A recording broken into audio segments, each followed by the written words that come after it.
봅시다. 안 걸려. 네, 천천히 두시면서 하세요.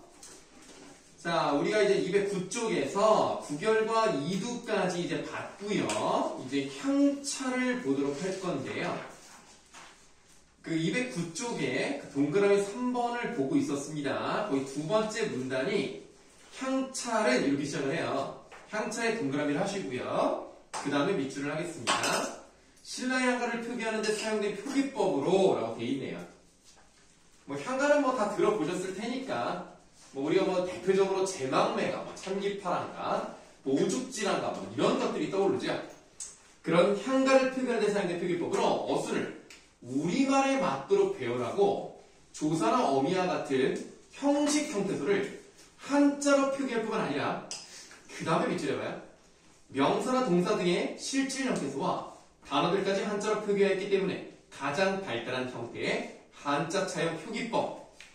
자, 고유명사를 말할 것도 없고요. 구결과 이두 이런 것들은 한문 문장을 바탕으로 만든 거예요. 그러다 보니까 우리말을 그냥 쓰고 싶은데 그게 불편한 거야. 그래서 향차를 만들었다는 거죠. 자, 한자를 한번 써볼게요. 한자를 잘 쓰진 못하지만 자, 요런 식으로 자, 한번 써봤어. 이게 잘못했다. 너무 잘못했네. 네. 요거 읽어볼 수 있겠습니까? 석은 알겠어. 네, 석은 아니죠. 돌석자네요. 그럼 이건 뭘까요? 네, 던질 투자입니다. 투석이니까 돌을 던지다. 이게 이제 중국식에 맞는 거죠. 목적어 뒤로 와야 돌을 던지다가 되는 겁니다. 그런데 이것을 한자를 그대로 그러니까 한자를 빌려서 쓰기는 하되 우리나라 문장으로 바꾸려면 어떻게 쓰느냐?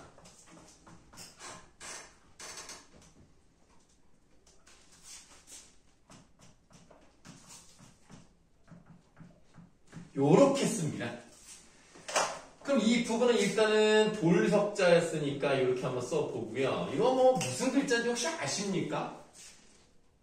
최대한 잘 쓰려고 노력을 했는데 혹시 머릿속에 갈지자를 떠올렸다면 아닙니다.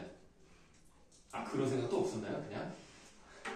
혹시 몸기자를 생각했다? 그것도 아니에요. 네. 알겠습니다. 네?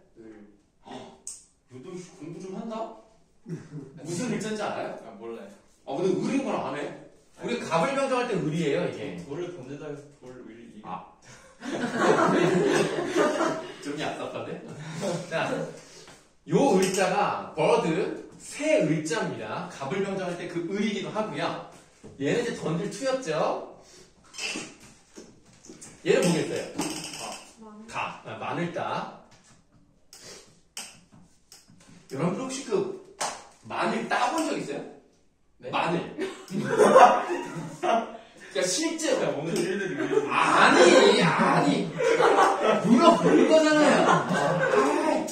무슨 말이야? 그냥 요즘 학생들이 저 실제로 마늘을 이렇게 따본 게 저기 있나를 물어보는 거잖아요. 그냥 있습니까? 나는 있거든요. 없어요. 왜 마늘 따 하고 생각이 났어요. 요즘 김장 문화가 점점 사라지는 게 아닌가라는 걱정스러운 마음에 이거 토요일은 똑같이 하신 거 아니에요? 네, 어제도 했습니다. 네, 어제도 했는데 어쨌든 생각이 나서 그러니까 나 같은 경우는 진짜 마늘을 이렇게 그 육종 마늘이라고 하잖아요. 통마늘을 이렇게 따서 벗기고 해본 적이 있느냐? 그래서 처음에 원래 그 칼로 위를 이렇게 자르는 거 알죠? 자르면 이렇게 따면 막 이제 그 진물 막 나오잖아요. 그 손이 막 애리단 말이야. 김장 해요 집에서? 네. 해요. 할머니 집에서. 요즘 이제 김장을 좀 안 하게 되겠지? 이제? 그래도 아직까지는 뭐 어르신들이 하시긴 하는데 나도 옛날에나 이제 마늘을 좀 까보기도 하고 김치를 담그기도 하고 그랬지 요즘은 아예 집에서는 김치를 먹지를 않아. 이젠 옛날에 이제 엄마랑 같이 살았으니까 근데 이제는 뭐 내가 또 가족을 이루고 있으니까 그렇다는 게 갑자기 생각이 났어요. 자 보시면은 요거 어떻게 읽어요? 돌을 던지다로 있습니다. 그런데 우리가 이런 거를 보실 때 아셔야 되는 게 뭐냐면 향찰은요 쓰는 사람 위주입니다. 무슨 말이냐면 이거를 어떻게 읽는지를 읽는 사람은 잘 몰라요. 어떤 면에서 내가 그렇게 썼지만 읽는 사람 입장에서는 이걸 어떻게 읽는지 모를 수 있다는 거. 어떻게 보면 좀 불친절한 글자이긴 해요. 그래서 여러분들 혹시 기억나실지 모르겠는데 향가를 해석하는 그 버전이라고 할까요? 보통 두 가지를 보거든요. 누구 해도 그 혹시 알아요? 누구죠? 김한진하고 양주동 이 두 사람을 많이 봅니다. 왜 똑같은 글자를 다르게 해석을 합니까? 어떻게 해석할지가 너무 다양하기 때문이에요. 그래서 좀 불친절한 글자이기 때문에 오래 사용되지는 못했습니다. 그럼에도 불구하고 선생님이 파란색으로 동그라미 친 부분을 읽은 걸 봤더니 훈차, 응차, 훈차, 응차 이렇게 되는 걸 알 수가 있겠어요. 대체적으로 어떤 특징이 좀 눈에 보이지 않습니까? 어떤 특징 같은 게 있지 않아요? 약간의 규칙이 있다면 아니, 그건 너무 단순하고 그거 아니고 문법적인 걸로 좀 얘기해 볼까요? 형식 형태에서 좋아요. 형식 형태에서는 그렇죠? 조사나 어미와 같은 경우에는 음차로 가는 게 대체로 그렇게 가고요. 실질 형태소 같은 경우에는 대체로 훈차로 갑니다. 그래서 대체로란 말을 자꾸 하는 것은 아닌 경우도 있기 때문이에요. 서동요를 보시면 맨 처음이 선화공주님은 이렇게 갑니다. 근데 선화공주라는 것은 일단은 명사잖아요. 이름도 명사고 공주도 명사니까. 실질 형태에서지만 음차로 가거든요. 그래서 언제나 다 맞는 건 아니지만 대체로 그렇다. 이것이 바로 형찰이다. 라고 보시면 되겠습니다. 자, 한번 그냥 읽어볼게요, 이제. 자, 그러나 형식 형태에서 실질 형태에서 단어 등 여러 가지를 한자처럼 표기법에 따라 표기하다 보니 읽고 쓰기의 방식이 복잡해지는 문제가 생겼다. 이런 복잡성으로 말미암아 가장 발달한 한자처럼 표기법이 있음에도 향가의 소멸과 함께 그 표기법인 향찰 역시 사라지게 됩니다. 향찰이 통일신라 시대까지만 사용되고 사라졌다는 점에서 조선시대에도 그 쓰임이 꾸준히 이어졌던 구결이나 이두와는 그 운명이 사뭇 달랐음을 알 수 있습니다. 그렇군. 향찰은 역사가 짧았군. 그 정도 아시면 되겠네요. 자, 그럼 이제 우리가 거의 다 이제 고대국을 끝내긴 했는데, 이제 211쪽에 하나가 남아있네요. 자, 211쪽에 4번을 이제 마무리를 하면, 고대 국어는 이제 끝이 나는 겁니다. 자, 4번. 다음 도설가의 표기를 바탕으로 향찰 표기에 대해 알아보자라고 되어 있는데요. 도설가라는 것은 향가입니다. 그런데 이 도설가를 누가 썼대요? 어디서 들어보지 않았습니까?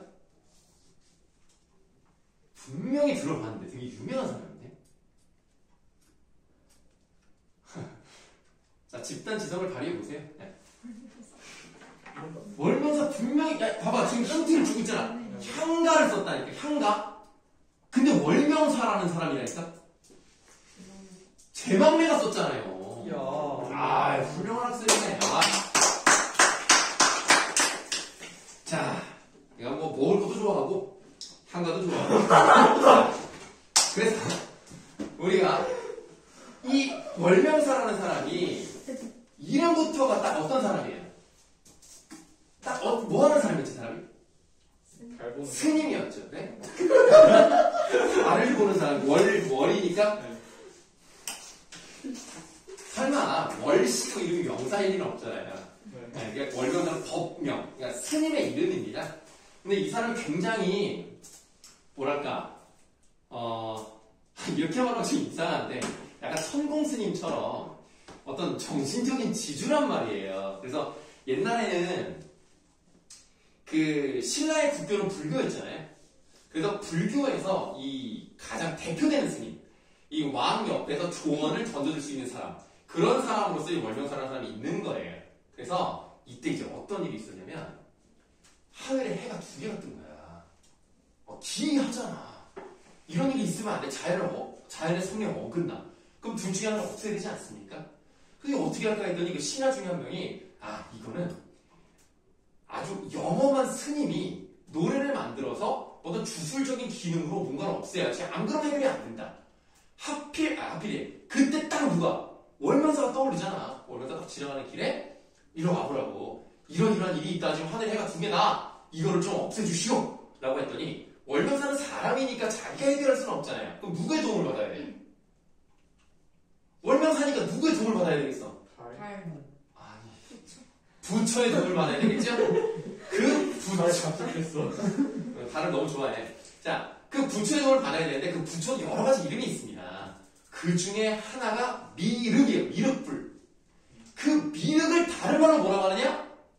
도솔이라고 하는 겁니다. 그래서 도솔가는 그 미륵불의 도움으로 이 기괴한 현상을 이겨내려는 노래예요. 그래서 그 부처님이 이 땅에 강림을 하셔가지고 이 일을 해결하려면 오시는 자리를 아주 영광스럽게 만들어야 되지 않겠습니까? 그래서 혹시 여러분들 진달래 꽃 보면 가시는 거는 거는 꽃을 이렇게 뿌리는 거 아시죠? 그걸 뭐라고 하는지 알아요, 네 글자로? 배운 적 없어요? 레드카펫.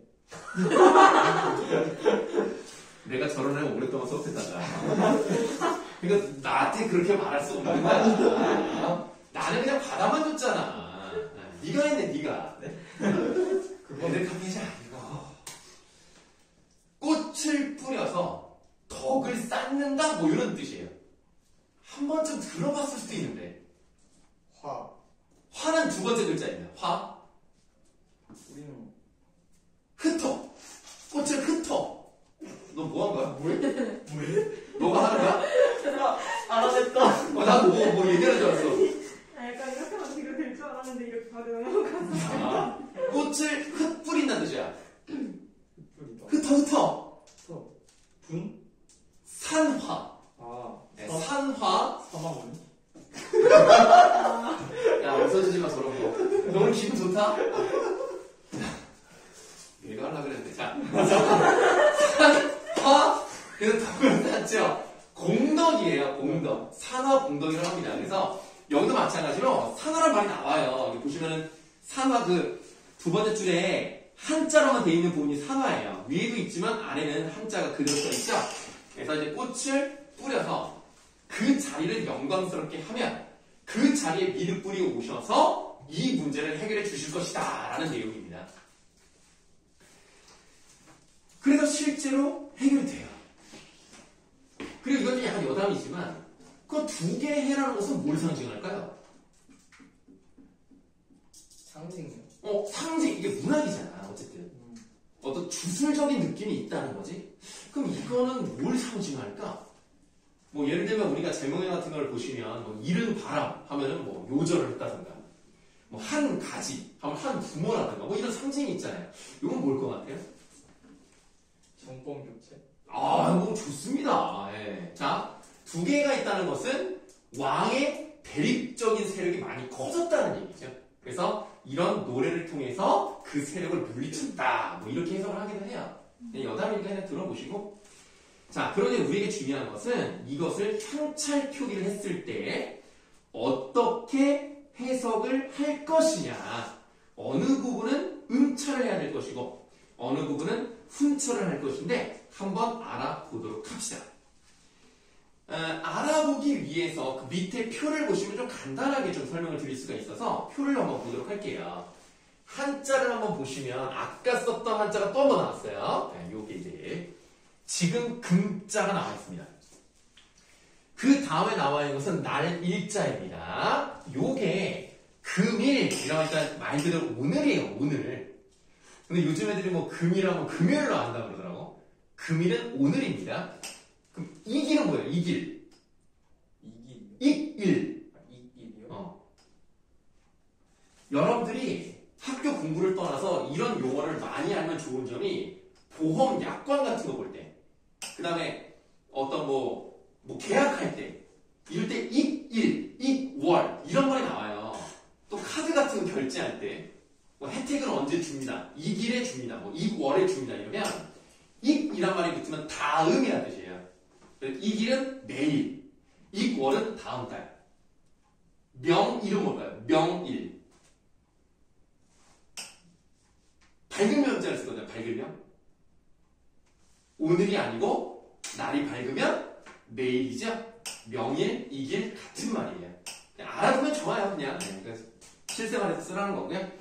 자, 그럼 지금 여기서 이게 아까 지금 금이라고 말씀을 드렸습니다.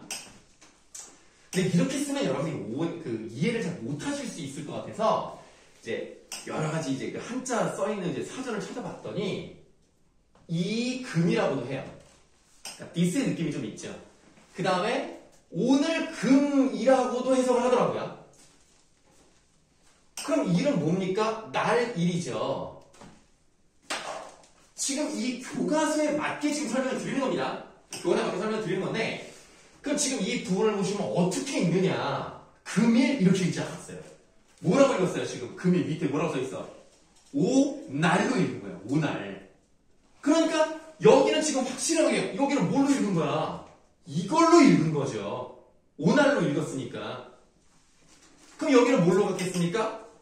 요거 아니면 요걸로 갔다는 거예요. 그래서 오날 또는 이날 이렇게 됐다는 거죠. 그래서 이거 내가 말하고 싶은 건 뭐냐면 이거는 두 글자다 뭘로 갔다? 훈차를 했다. 다시 말하면 석독이다. 이걸 아셔야 된다는 거예요. 그래서 그 밑에 써있죠? 네, 금일은 오날로 해석을 하고 표기는 석독으로 읽으면 되는 것이다.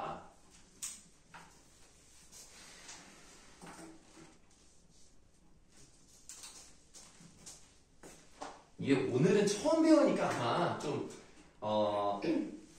이해가 안 될 수 있는데 뭐 어차피 나중에 학교에서 하실 거고 그리고 좀 이렇게 몇 번 보시다 보면 대충 느낌이 와요. 그리고 시간을 많이 들여서 설명을 드리고 있습니다만 실제 문제는 많이 나오지 않습니다. 실제 문제는 중세고에서 제일 많이 나와요. 네, 중세고는 이제 아마 글쎄요 작년에 세종문제 후민정을 하셔서 올해 또 나올지 모르겠지만 사실 그게 제일 좋은 자료라서 나오는 것도 괜찮아요. 아니면 용비어천사 이쪽에서 나오겠죠? 자, 그 다음에 현찰 표기에서 금일 밑에 또 한자가 있어요.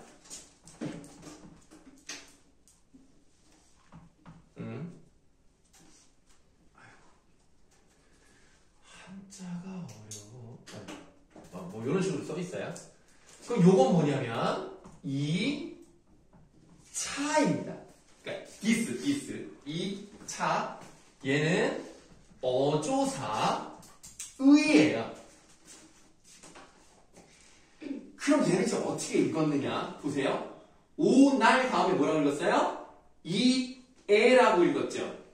그럼 이애라고 읽었으니까 요 왼쪽 한자는 어느 쪽을 읽었겠어요? 이쪽을 읽었겠죠? 그럼 여기서 어디를 읽었겠어요? 여기를 읽은 겁니다. 그래서 어조사 의는요, 우리가 지금 생각하는 부사격 조사 애로 그냥 알아두시면 돼요. 예, 알겠습니다. 자, 애로 그냥 알아두시면 되겠어요. 그래서 이 애는 섞였죠. 석독과 음독의 결합. 이렇게 보시면 돼요. 석독 플러스 음독입니다.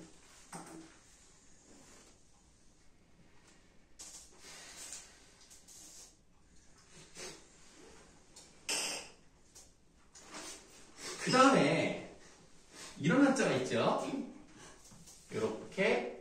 요렇게 써 있어요. 네. 노래를 부르는 거는 창이에요. 창. 그 다음에 이제 잘 보셔야 돼요. 요거 뭔지 아십니까? 이 글자?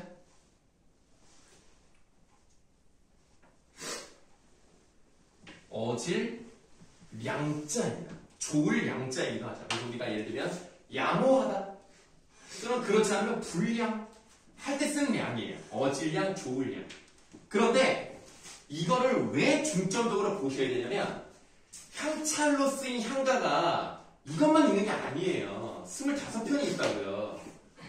거기에서 얘가 사용되는 양상을 봤더니 얘는 자 이렇게 훈차로 해서 어질로 있는 것도 아니고 이렇게 음차를 해서 량으로 읽지도 않습니다. 그러나 얘가 나타내는 부분은 얘가 부르에 해당하는 부르.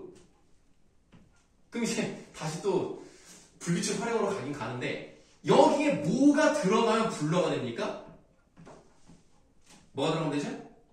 어가 들어가면 되죠. 그럼 그냥 해볼게요. 지금 무슨 현상이 일어나죠? 부르 다음에 어가 붙었을 때 뭐 어떻게 돼서 이렇게 바뀌는 거죠? 르 불규칙이죠? 그래서 리을 생기고 으 떨어져 나가죠? 불러가 되는 거 아닙니까? 자, 이건 뭐 그냥 한번 해봤고. 중요한 건 요 어에 해당하는 부분이 어미잖아요. 이 어미 부분이 연결어미일 수도 있고 종결어미일 수도 있습니다. 어쨌든 중요한 건 얘는 음차라고 생각을 하시고 그냥 무조건 음차라고 생각하시고 어미를 담당한다. 그래서 량으로 읽으면 안 돼요.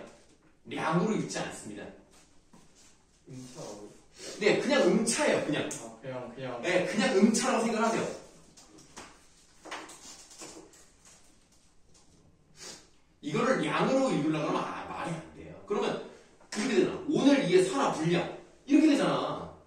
이렇게 읽지 않습니다. 그냥 불러. 그냥 이렇게 하면 돼요. 이건 소동에도 마찬가지예요. 이 점이 좀 특이해서 좀 강조해서 말씀드렸습니다. 자, 그 다음에 저 맨 밑에 이제 두 줄 남아 있습니다. 바로 2번을 한번 밑줄 쳐보도록 할게요. 구결이나 이두와 비교할 때 형찰은 실질 형태에서도 한자 차용 표기를 사용했다는 점이 특징입니다. 얘는 그냥 무조건 다 차용을 한 거예요. 한문을 그대로 쓴 게 아니니까요. 형찰과 한문은 달라요. 자, 그래서 실질 형태소는요. 자, 여기에 있는 요거 오날 부분 요게 실질이고 요게 실질이고 완성어. 자, 요게 실질이었고 요게 실질이었고 요게 실질이죠. 물론 뭐 거기 한자에 나오는 산화도 당연히 한자가 되겠습니다. 한자는 저기 실질 형태소가 되겠습니다.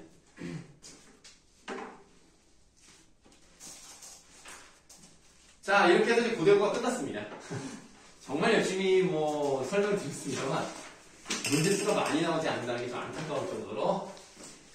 그래도 이 정도 하면요 다른 자료가 나와도요 아마 어느 정도 하실 수 있을 겁니다. 그래서 고대국어를 한번 해봤다는 것에 의의를 두는 거죠.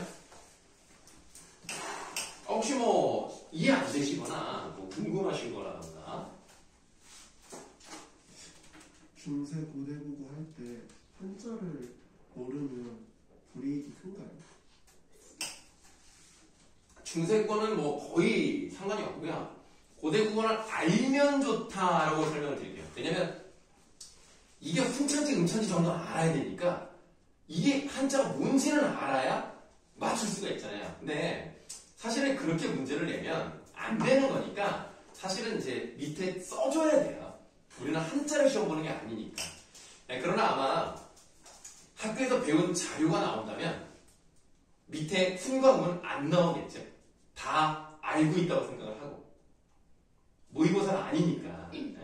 학교에서 배운 뭐 프린트에 나온 자료라면 아마 밑에 써주진 않을 거예요. 그리고 어떤 식으로 보통 나오냐면 몇 가지 자료를 주고요. 밑줄을 쳐놔요. 같은 방식으로 있는 것끼리 모인 거 있죠.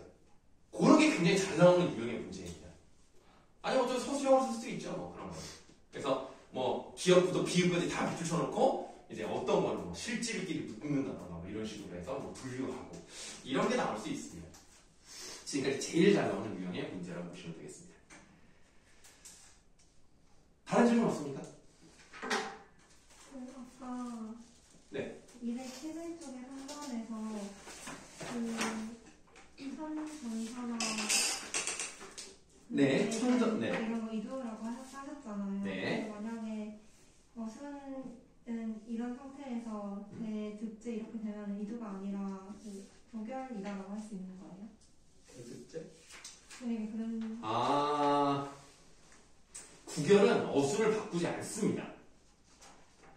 아, 그래서 질문이 원래 한자를 그대로 쓰면은 쓰면 구결이냐고요? 네. 아, 근데 그렇게 보기 어려운 게 뭐냐면 이 구결은 원래 한문 어순에다가 조사나 어미를 넣어야 되는데 얘는 초기부의 모습이라서 조사나 어미가 없어요. 아, 얘는 어순만 바꿨기 때문에 얘를 만약에 그대로 한문 어순으로 한다? 그럼 그냥 한문입니다. 아, 그렇죠? 다른 질문?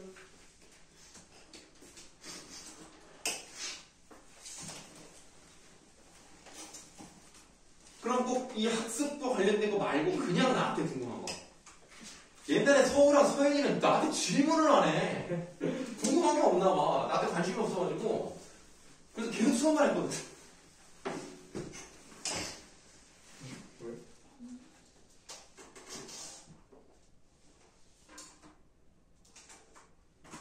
알겠습니다. 네, 뭐 그러면 여러분들이 원하시는 대로 그냥 바로 진도 나가죠. 뭐 나중에라도 뭐 궁금한 게 있으시면 물어볼 얼굴이었는데 약간 아니에요?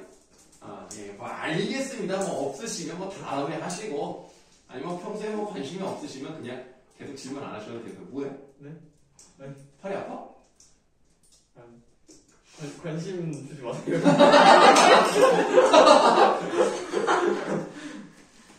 성우야 너는 MBTI가 뭐라 그랬지? INFP요.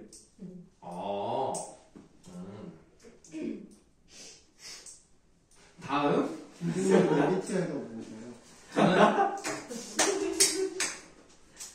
혹시 느껴지는 게 있습니까? 나는 원래 MBTI를 잘 몰라가지고 뭐 사실 INFP라고 해도 정확한 걸 잘 몰라요. 근데 여러분들은 혹시 나보다는 잘 알 것 같으니까 뭐 느껴지는 뭐가 있나요? 이 아 2입니까 처음부터? 자, 2 그다음 N. EN이에요? 아이가 너 알아? 저 알려고. 아 넌 아냐? EN 그다음 전혀 이 같지가 않아. 아 그럼 너는 I예요? I 같아요. I고 N. N F F P P J 같으신데? 그럼 EN 여기 J로 갈까요? 인프즈 인프제. 그럼 요거예요? 아, F. 아 내가 지금 맞아. 아 요거예요 요거? INFJ. 내가 둘 다 뭔지 잘 몰라. 뭔데? 선생님은 I예요. 왜 아이예요? 네? 누가 너 같은 게 어떻게 아이처럼 왜? 보이는 거 같아요. 어떻게 아이를 몰라? 아니, 그냥 아이일 것 같은데 난 아이를 몰라. 아, 근데 제가 처음에 몰랐는데 네. 선생님이랑 수업하다가 네. 얘네들 처음 왔을 때 보니까 낯가리시는 것 같긴 한데 하더라고요. 아 저번 주에 니네 둘이 먼저 왔잖아. 우리 일찍 왔잖아. 15분인가 일찍 왔단 말이야. 아 뭘 어떻게 해야 할지 모르겠어. 그래가지고 괜히 그냥 나가 있었어. 좀 뻘쭘해가지고 그냥 뭐 할 얘기가 없어가지고 그냥 누구 기다리는 척하면서 나가 있었는데 좀 그랬었어. 많이 친해지자 이제. 그 다음에 S예요. 그리고 T. J입니다. ISTJ예요. 네. 이거 J 맞췄네. 여기도 I 맞췄네. J가 계획인가? 선생님은 그러니까 나는 내가 관심 없는 거에는 계획을 안 세워요. 그러니까 나 여행 가는 거 별로 안 좋아해가지고 여행 가면은 계획 세워야 되잖아요. 나 그런 거 싫어. 그런 거는 P 같아. 근데 이제 내가 해야 될 일이 있죠. 그거는 엄청 철저합니다. 그냥 막 내가 힘들 정도로 막 계획을 세워서 시험 때이 되면은 막 이만큼 써. 뭐 할 일을 막 힘들어. 그러니까 어쨌든 I예요. 나는 좀 약간 이렇게 내향적이고 그 사람들을 만나는 거를 이렇게 좋아하지 않아요. 그래서 그 원장님이랑 선생님이랑 2015년부터 같이 일했어요. 그러니까 지금 우리 학원에서만 이제 횟수로 지금 8년 차죠. 친해진 데 3년 걸린 것 같아요. 왜냐면 나는 그러니까 우리 학원을 매일 나오는 게 아니잖아. 주로 주말에 오잖아. 그러니까 일주일에 많이 봐야 2번. 그리고 처음에는 우리 학원에서 6시간밖에 안 했어요. 딱 2반밖에 안 했어요. 지금 6반인데 그래서 원장님이랑 촬영해도 오래 걸렸어. 인정 쓰고 급 2. 그걸 진짜 진짜. 200%. 아, 그래요? 나 여쭤보진 않았네요. 뭘 정도로 잘 안 물어봐요. 그래서 좀 굉장히 좀 낯을 많이 가립니다. 그래서 사실 여러분들이 온다는 얘기를 들었을 때 좀 긴장을 좀 많이 했어요. 아, 어떡하지 마. 큰일 났다. 한 명씩 들어오는 것 같다. 이거 한 명씩 많이 와. 부담스럽게 그랬단다. 그리고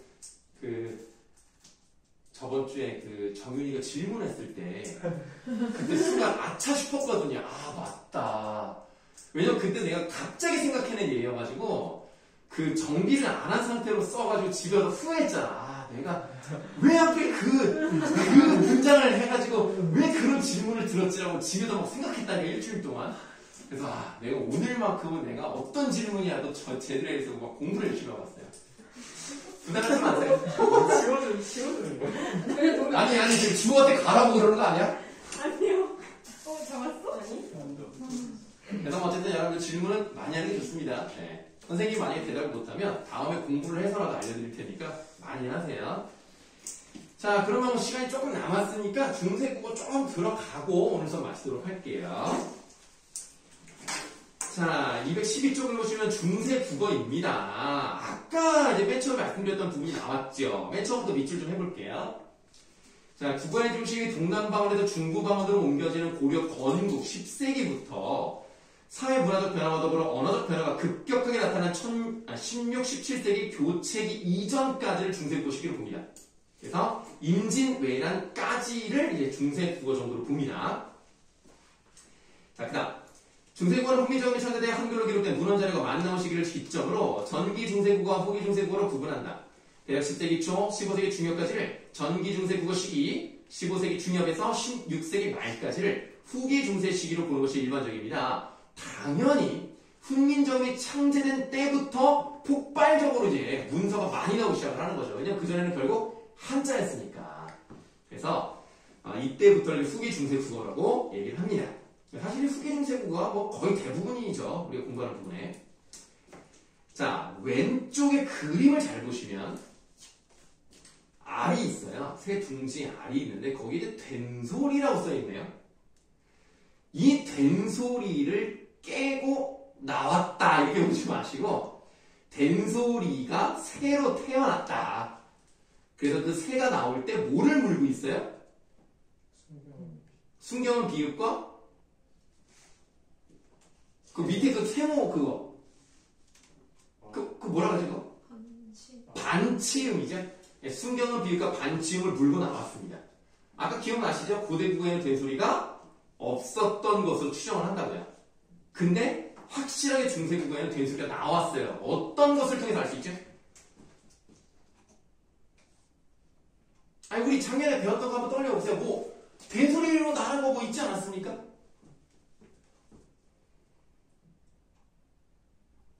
아니 왜 이렇게 조용해? 아니 뭐라도 얘기해봐. 뭐라고 안 할게. 그냥 해봐. 그래서요. 그래요. 고영이 얘기하려고 했어요? 네. 예, 얘기해보세요. 각자 명사. 좋아요. 각자 명사도 물론 중요한데 더 중요한 거는 사실은 각자 명사 말고 협용 명사를 통해서 나타나는 어두장문 거기에서 이제 나타나는 거예요. 그런 표기가 있다는 것을 보면 이때는 된소리가 확실히 있었구나. 그러면 된소리가 없었다가 된소리가 생겼겠구나 라는 생각이 들겠죠. 그래서 네모 1번 운이라고 되어 있는 부분 읽어보겠습니다. 네, 중세국의 의문적 특징으로는 일단 밑줄 해봐요. 된소리 계열이 생겨난 점, 유성 마찰음, 순경음 비읍, 반치음이 쓰이는 점, 아래야가 손을 대기 시작하고 모음조화가 잘 지켜진 점, 성조가 있었던 점 등을 들 수가 있습니다. 그래서 이 된소리 계열이 이제 나타났다는 거. 협용명사와 각자명사를 통해서 알 수가 있었다. 유성마찰은 순경음 비읍이라는 것은 이런 느낌이라는 거죠. 반치음은 이런 느낌이고요. 아래아는 아와 오의 중간 발음 정도 됩니다. 그래서 아에서 혀를 뒤로 넣는다고 생각하시면 돼요. 그래서 이런 느낌.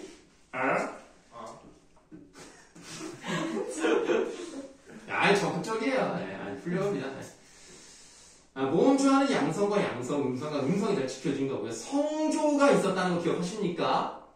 그래서 세조원의 훈민정음을 보시면서 우리가 성조 표시를 뭐를 통해서 했다 그랬죠? 점점 그 점을 뭐라 그러죠? 방점 그 방점이 어디에 있죠? 글자? 왼쪽 왼쪽에 있죠? 그 왼쪽에 점이 없으면 뭐죠? 없으면 평성이 무슨 소리?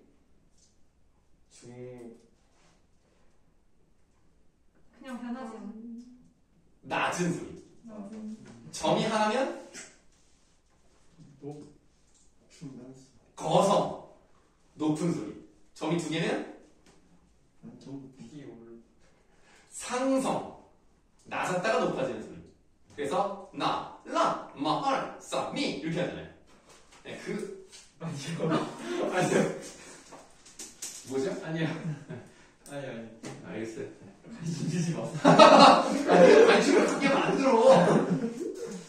자, 그래서 성조가 있었다는 것을 알 수가 있습니다. 자, 꼬담 한번 좀 읽어보도록 하죠. 자, 먼저 된소리의 발달은 현대국에서 예사소리, 거듭소리, 된소리의 대립체계가 성립되는 변화라는 의미가 있습니다. 그래서 현대국어와 같이 삼중 체계가 잘 생긴 게 바로 요때부터구나. 자, 또한 현대국어에서 볼 수 없는 순경음 비읍, 반치음 소리가 이 시기에 사용되고 있었는데 이 소리들은 근대국어 시기까지 이어지지 않고 그 전에 소멸의 길을 걸었습니다. 그래서 거기다가 요거 하나 써보도록 할게요. 또 그러네. 자꾸 이걸 쓰지.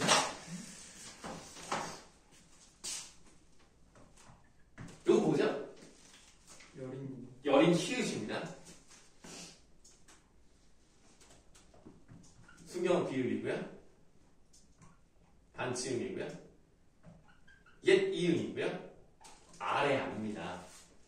이거를 순서대로 쓴 이유가 있어요. 자, 10원짜리죠? 이제 10원짜리 이렇게 이제 10원짜리를 들고 밤송이가 많은 zan에 갔더니 사과가 있어서 먹고 씨만 남겨주다. 이겁니다. 그리고 줄을 두 개를 긋는데요. 여린 히읗은 15세기에 만들어지고 금방 사라져요. 15세기에 만들어 금방 사라지고 요 순경은 비읍은 요 지점이 이제 16세기 넘어가는 지점이거든요. 16세기 들어가면서 사라져요. 반치음도 16세기 쭉 가다가 사라지다가 요 예디음까지 17세기 넘어가면서 다 사라져요. 순서대로 이렇게 사라집니다. 그리고 아래하는요. 나중에 배운 게 있습니다만 막 바뀌어요. 뭐 그 두 번째 음절에서는 두 번째 음절에 16세기 초 왜 이러지? 다시 할게요. 자, 다시 하겠습니다. 두 번째 음절에 있는 것은 16세기 말부터 이제 으로 바뀌기 시작을 하고 첫 번째 음절에 있는 아래아는 이제 18세기 가면서 주로 아로 바뀐다는 거예요. 그러다가 이게 계속 사용이 되면서 막 아로도 발음되고 으로도 발음되고 별개 발음되다가 1933년에 한글 맞춤법 통일안이 처음으로 만들어지기 시작하면서 그때 이제 아래가 완전히 사라집니다. 네, 그럼에도 불구하고 지금은 약간 멋들어진 것을 위해서 이런 크래커가 있죠. 네, 어렸을 때는 총 크래커 이러지 않았어요? 네, 나만 그랬냐? 참 크래커죠? 예, 그러니까 이런 것들을 이제 멋들어지게 쓰는 거죠. 1934년 이후에 이제 완전히 사라졌습니다. 이런 것들이 이제 중생국어에 있었다. 자, 예를 들면 shovel, 서울, 처성, 처음 이런 식으로 변화를 볼 수가 있습니다. 네.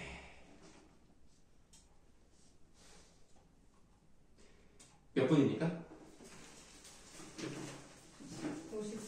50분. 좋아요. 네. 뭐, 요 정도 하면 될 것 같고요. 오늘은 숙제가 없어요. 숙제가 없으니까 편안하게 한 주 잘 보내시고, 너무 까먹지 않게 한 번쯤, 다음 주에 오실 때 한 번쯤 보고 오세요. 그냥. 숙제 없고요. 오늘 고생 많았습니다.